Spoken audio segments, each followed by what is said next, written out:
Hey guys, what's up? My name's Art. Back again for another video. Um, One thing I wanted to talk about that's something got on my mind recently. A lot of times when you try to do the right thing and you try to put your life back together, you start to think. Your mind starts to open up again. The regular insanity becomes super insanities, so to speak. Things get blown up worse than before. Things like that. Okay. I'll tell you the truth. I was thinking to myself, you know what? This next month, it'll be 2 years since I've been off probation. 2 years.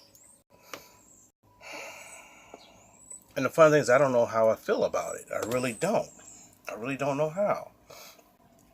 Am I happy that I'm off probation? The answer is hell yeah. Am I happy about having a second DUI? No. Am I happy about being a drunk driver? No. Okay. Lots of things happen. I mean, tell you the truth, after the incident happens, you go through your life of hell, and then it's like you went from hell to like light hell or hell light. Okay.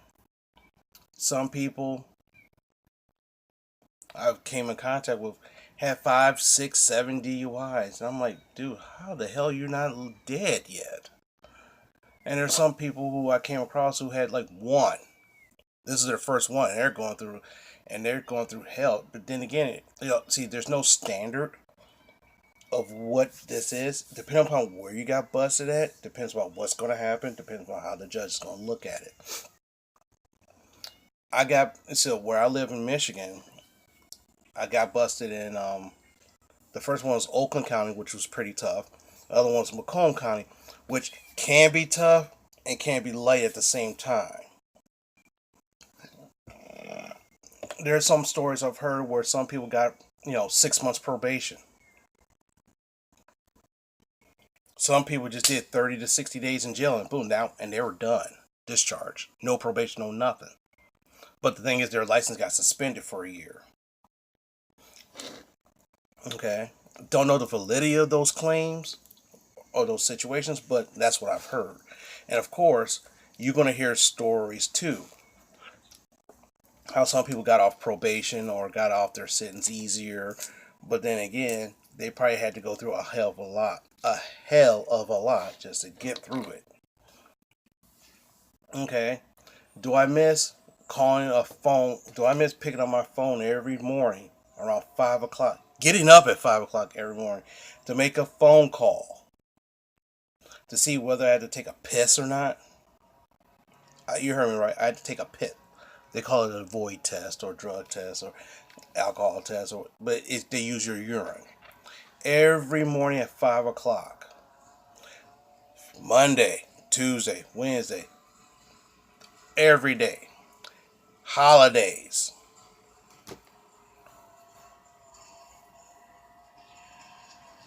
Yeah, tell you the truth, I've lost a lot during this, but I also gained some. I lost a lot, but I gained some. I gained, I lost a lot of dignity to a certain extent. Nah, not really. Who cares about dignity? Who cares about your standing in the community? No one cares. The only problem is the after effects. One thing you've learned, one thing I've learned is that one, I'm more liable to be pulled over more often now. Now, to tell you the truth, the last time I got pulled over was like 4 months ago. That was the last time I got pulled over.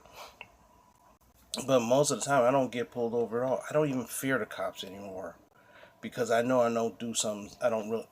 Now, true, every now and then I have drank a beer and I drove home. That is true. I will admit to that. Was I sober? Yes. Thing is, I forgot about the zero tolerance.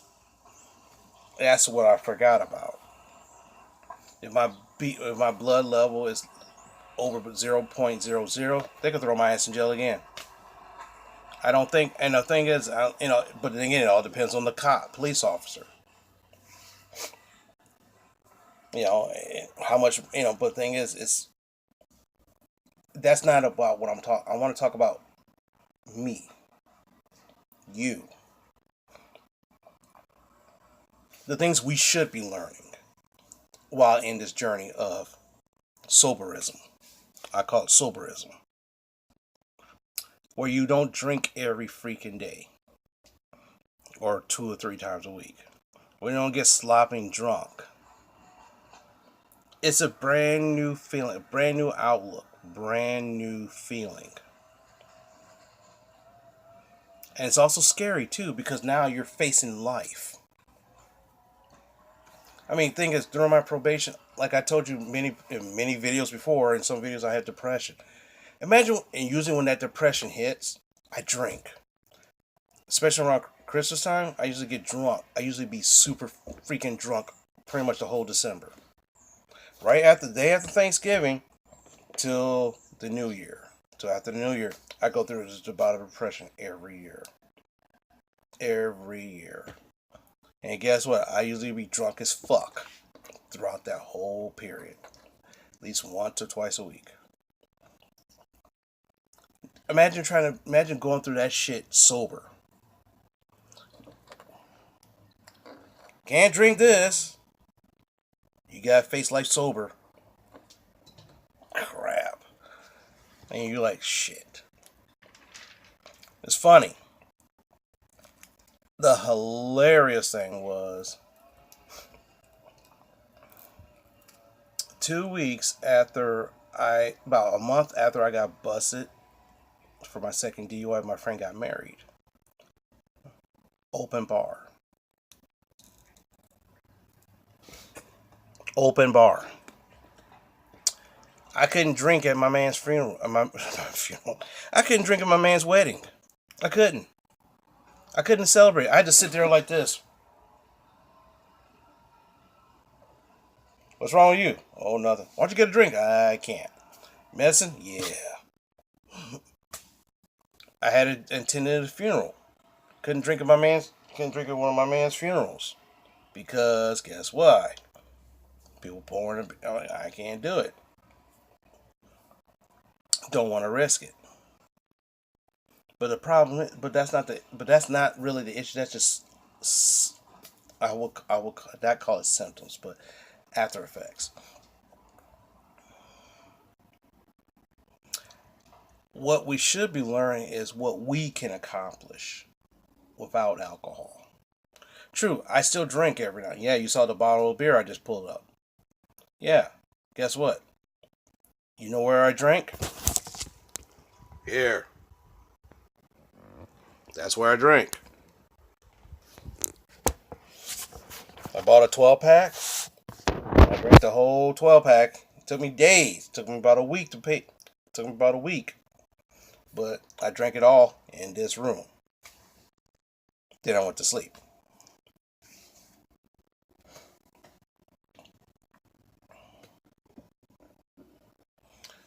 One of the things that we also have to look at in life and as people is the fact that, one, people are not going to understand our struggle.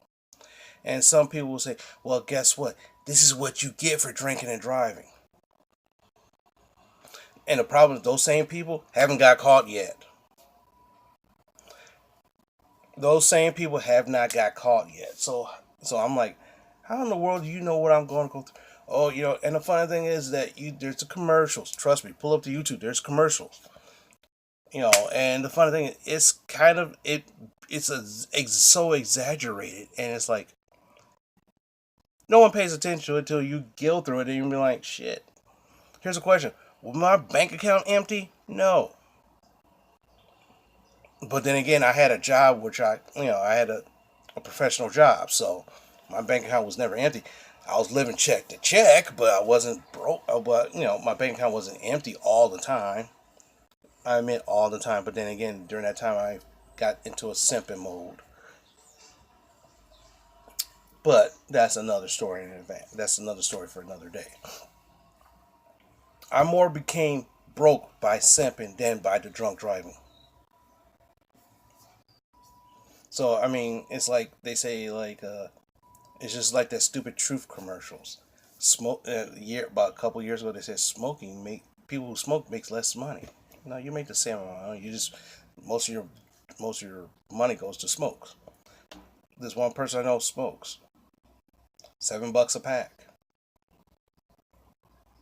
$7 a pack. One time I said, you know what? I'm gonna be cool. I'm gonna buy you a carton. That's like 10 packs of cigarette. 10 to 12 packs of cigarette. That was like $80. $80 fucking.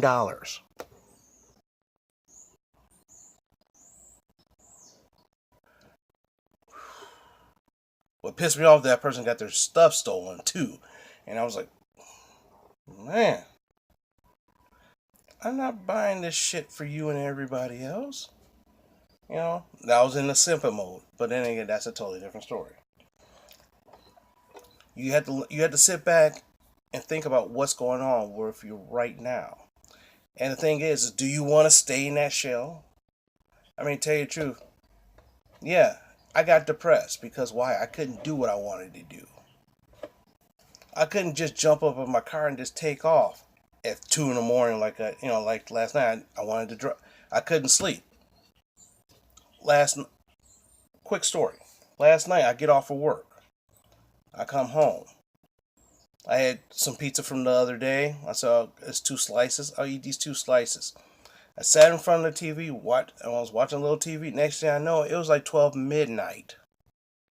I got home at 6. Next thing I know, it was 12 midnight. So I was asleep for a while.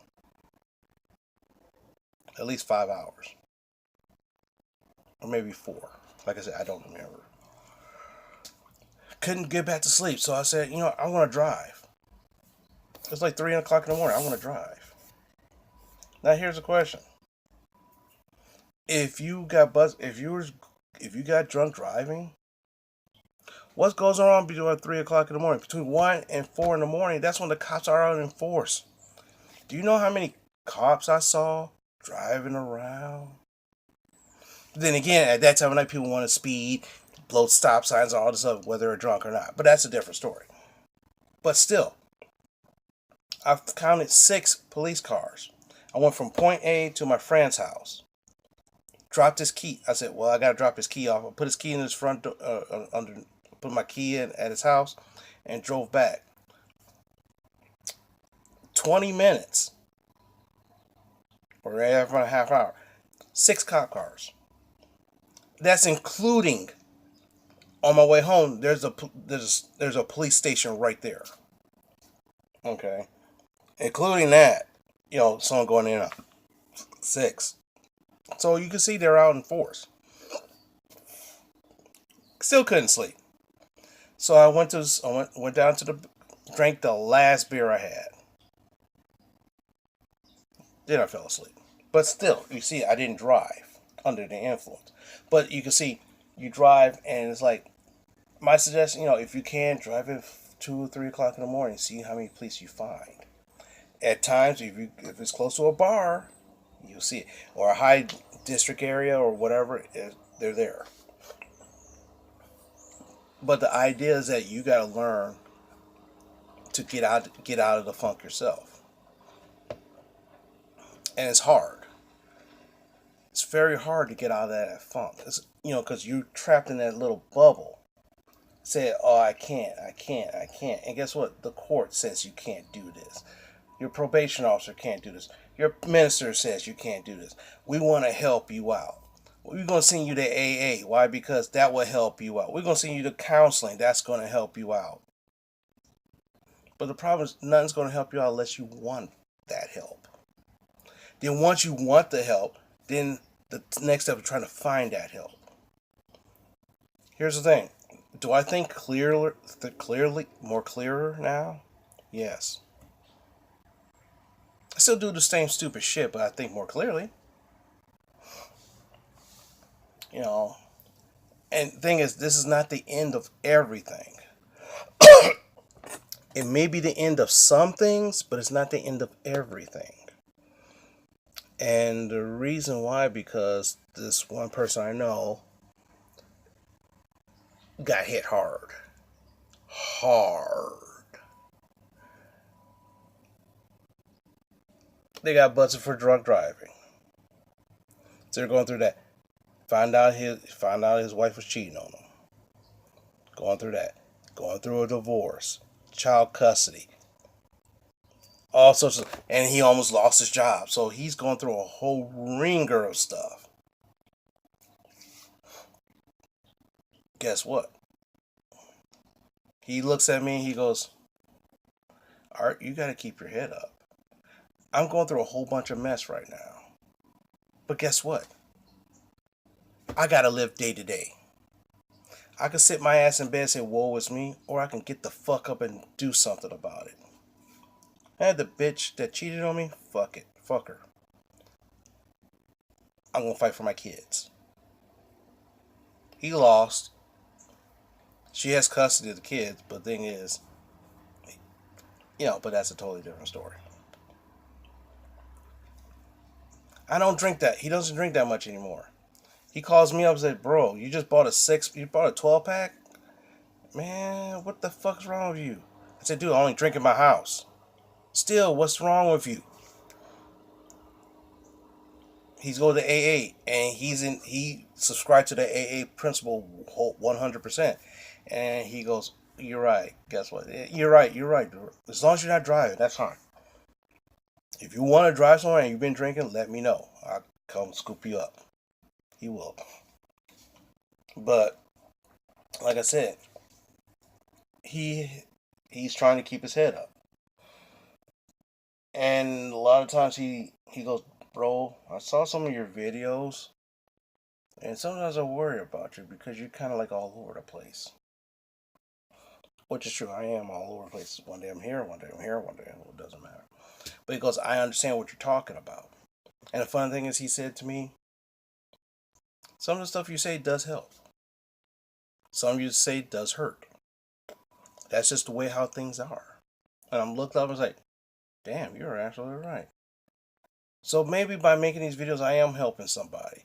Or maybe by making these videos, I am hurting somebody. But the question is that, one,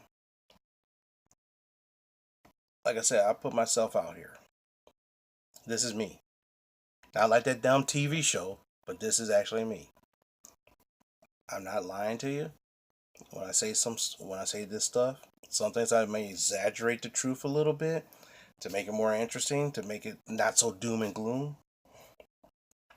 Sue me for that. But other than that, hell, there's a lot of good things that's out there. A lot of good things. But if you let the drunk driving defeat you and keep you defeated, you never will experience the good things that's going on. You never will experience the good things that could happen. Could happen, as I say.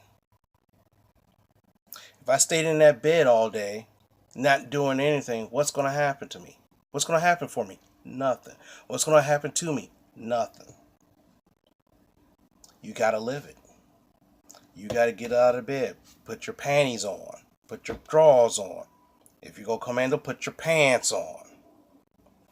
March your ass out there and do some shit. Go to work. Go to the library, read.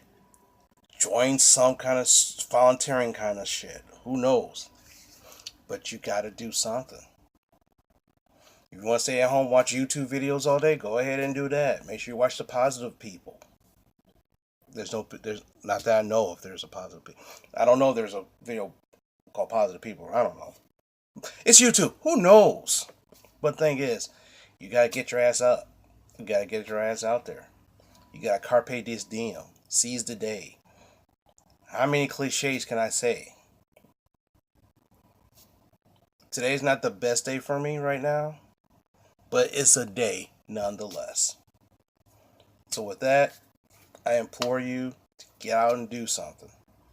If you're feeling bad about yourself, just get out of bed. Walk around your damn block. Say hi to the neighbor. Curse out some kid from stepping on your lawn. Just do something. Okay? With that, I'm going to take off and enjoy the rest of my day. If this thing will stop,